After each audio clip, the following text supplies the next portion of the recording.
is that you don't really seem to be taking this seriously. You've apologized, you said you've made mistakes, but you've outright lied. A lie is not an embellishment on a resume. You said you worked at Goldman Sachs and Citigroup, but they've said, we've got no record of this guy working for us. You've said you've gone to and graduated from these universities, but they've said, well, we've got no record of that. These are blatant lies, and it calls into question how your constituents and the American people can believe anything that you may say when you are standing on the floor of the House of Representatives, supposedly fighting for them. That's the real issue here.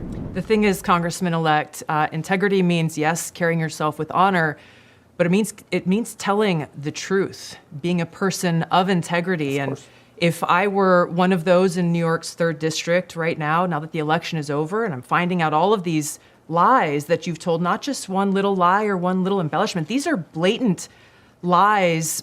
My question is, do you have no shame? Do you have no shame in the people who are now, you're asking to trust you to go and be their voice for them, their families, and their kids in Washington?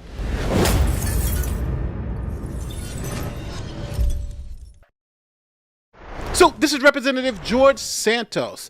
George Santos beat Democrat Robert Zimmerman in the 3rd District of New York. Now, what's remarkable about the way George Santos won this district is that this district was a heavily Democratic district. For instance, last presidential cycle, they were plus 10 for Joe Biden and plus 12 for the Democrat in the U.S. House of Representatives. But this time, Santos flipped that seat.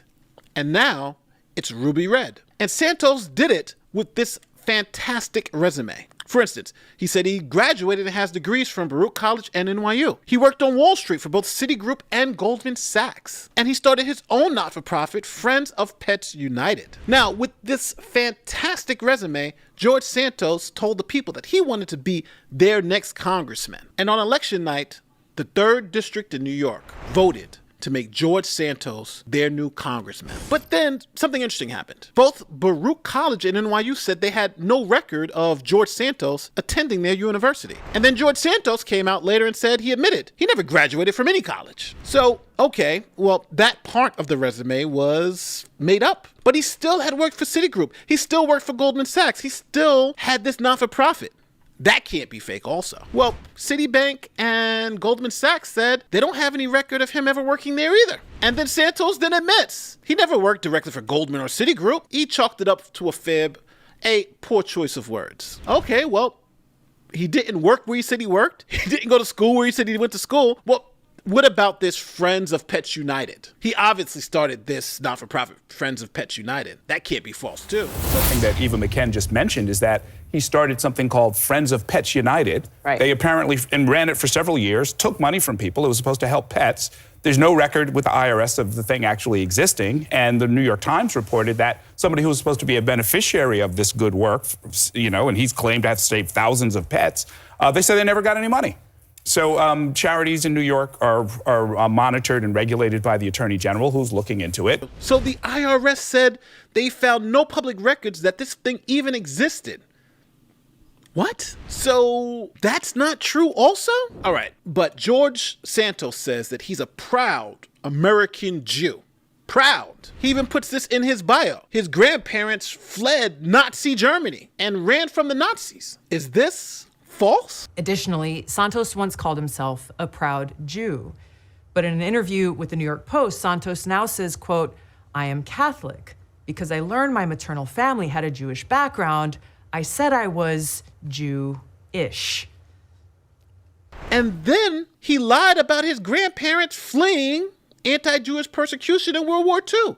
So that's also a lie. So who the hell is this guy? He lied about everything. He lied about his education, lied about his work history, lied about his experience, and lied about being Jewish. So he goes to the New York Post and admits, yeah, I lied to the stupid voters. I lied to them all. And then when people actually looked up his actual resume, they found that he was the New York regional director of a Ponzi scheme. Here it is.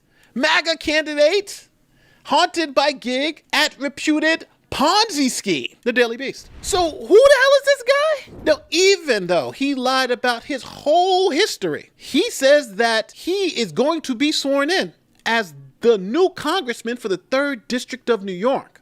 and no one's going to stop him. So now who's to blame for this? Well, you got to blame both parties. You got to blame the Democrats for not doing simple Oppo research, like calling the school and saying, did this guy ever attend your school? Like simple Oppo research would have caught this out. And they may still have controlled that seat. And then what about the Republicans? They have a razor-thin majority, and they can't afford to give up any seats. So that puts them in a horrible position. And let's not forget, if Santos is removed, you have a Democratic government in New York who will replace him. And if he gets removed from Congress, the Democratic government of New York State is probably going to replace him with another Democrat. So he says, I'm being sworn in, even though he says he lied about his education, lied about his work experience, lied about who he was. He's going to be sworn in. Now, this is what he said when he was confronted with all of these lies. When you tell blatant lies, not embellishments, and this is I think one of the biggest concerns, Congressman-elect, is that you don't really seem to be taking this seriously. You've apologized, you said you've made mistakes, but you've outright lied. A lie is not an embellishment on a resume. You said you worked at Goldman Sachs and Citigroup, but they've said, we've got no record of this guy working for us. You've said you've gone to and graduated from these universities, but they've said, well, we've got no record of that. These are blatant lies, and it calls into question how your constituents and the American people can believe anything that you may say when you are standing on the floor of the House of Representatives, supposedly fighting for them. That's the real issue here. Well, look, I agree with what you're saying, and as I stated, and I continue, we can debate my resume and how I worked with firms such as Goldman and Citigroup. Is it debatable, or is it just false? No, is it's it debatable, or is it just debatable. False?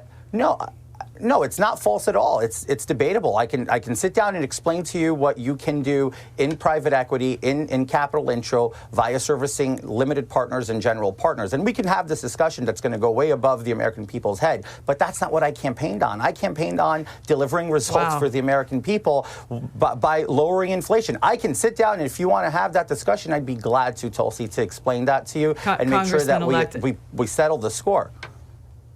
This is not about settling scores, and I think you just kind of highlighted, I think, my concern and the concern that people at home have. You're saying that this discussion will go way above the heads of the American people, basically insulting their intelligence. So not only are you now backtracking on these lies that you've told, but you're saying that you can't explain it in a way that your constituents would actually be able to understand. I can explain. Now, my question to you in the comment section is simple. Should George Santos be sworn in as a congressman? Should he be able to essentially con the voters of the New York 3rd District? He conned them when he said he worked for these Wall Street institutions that he did not work for. He conned them when he said that he had degrees from these colleges he did not go to. He conned them when he said that he was Jewish. Matter of fact, who the hell is this guy? Who the hell did they vote for? Who is the real George Santos? Only thing we know for sure is that he was a regional director in a Ponzi scheme? Now, let's be honest here. If you're going for a job and you hand them a resume, and your resume is all made up, the jobs you worked at are false, your education is a lie, your philanthropic work is a lie, do you expect when they find out your whole resume was a fraud that they would allow you to continue your job? Or would they fire you immediately? And at the end of the day, George Santos is going to be sworn in. He doesn't care that he lied about everything. He doesn't care that these people voted for someone he made up. Let me know how you feel in the comments section. And remember the question, should George Santos be legally allowed to swear in as a congressman? My name is Nate the Lawyer, and I'll see you next time. Peace.